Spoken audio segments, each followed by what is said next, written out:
2018 के आसपास दक्षिण अफ्रीका के मीडिया में एक शब्द चला, जुप्ता स्कैम।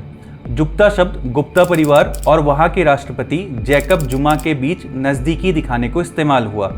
इससे पहले दक्षिण अफ्रीकी मीडिया में एक और शब्द चला, गुप्ता गेट।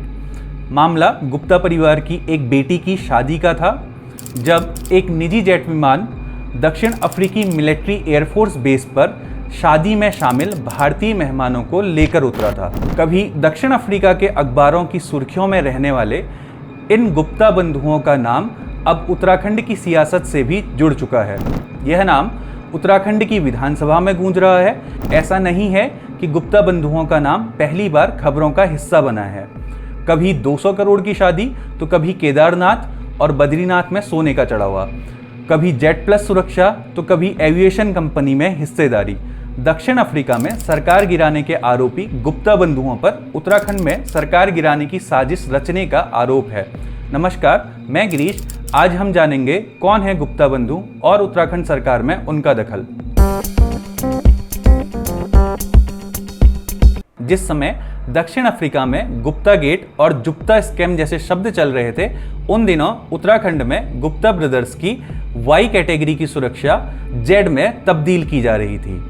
दक्षिण अफ्रीका में राष्ट्रपति को अपनी जेब में रखकर चलने वाले गुप्ता ब्रदर्स का इस समय उत्तराखंड सरकार पर कितना प्रभाव था, एक घटना से समझते हैं। स्क्रीन पर दिखने वाली यह तस्वीरें 2019 में चमोली के औली की हैं। यह तस्वीरें 200 करोड़ की उस शादी के बाद की हैं जिसके बारे में दावा किया गया था कि यह शादी उत्तराखंड की तस्वीर बदल देगी। वेडिंग डेस्टिनेशन का एक शगुफा सरकार ने छोड़ा। गुप्ता परिवार के बेटों की शादी को उत्तराखंड सरकार ने घर की शादी की तरह निभाया। बदले में उत्तराखंड को क्या मिला? 391 टन कचरा।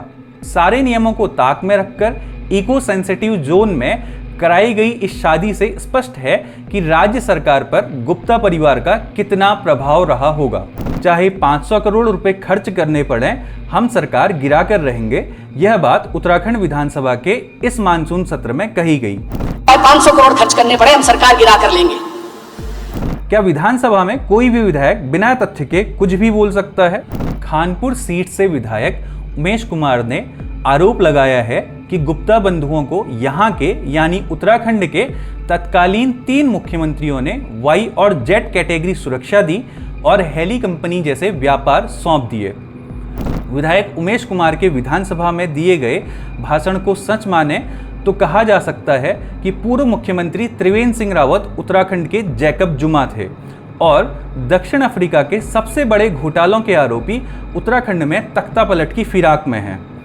इसके साथ ही यह भी समझा जाना चाहिए कि सरकार गिराने वाले आरोप को हवा क्यों मिल रही है। उत्तराखंड विधानसभा का मानसून सत्र शुरू होने से कुछ समय पहले यह खबर चलने लगी कि राज्य में मुख्यमंत्री बदल सकते हैं।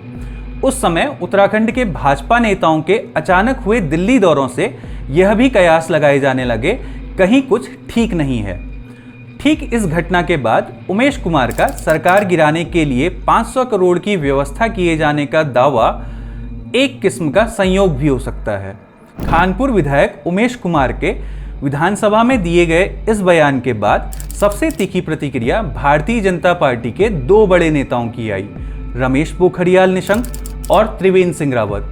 दोनों उत्तराखंड के पूर्व मुख्यमंत्री रह चुके हैं। दोनों ने ही इसकी जांच कराए जाने की बात कही है और विधायक उमेश कुमार की विश्वसनीयता पर भी प्रश्न खड़े किए हैं।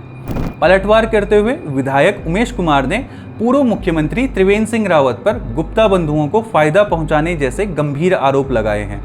आरोप के अनुसार उत्तराखंड में हवाई सेवा देने वाली हेरिटेज एविएशन कंपनी गुप्ता बंधुओं की है। यह वही कंपनी है जिस पर आरोप है कि उसके एक विमान का दरवाजा हवा में खुल गया था।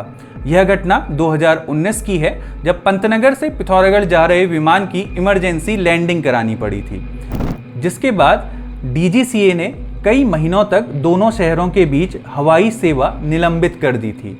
वर्तमान में उत्तराखंड में चल रही अधिकांश हवाई सेवाएं इसी कंपनी द्वारा चलाई जा रही हैं।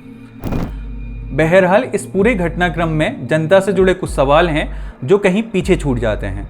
क्या उत्तराखंड के लोगों के साथ धोखा हुआ है? क्या नेताओं ने हमारे पहाड़ की जमीन, जंगल, पहाड़, पानी सब कुछ बेच दिया है? क्या उत्तराखंड सही हाथों में है?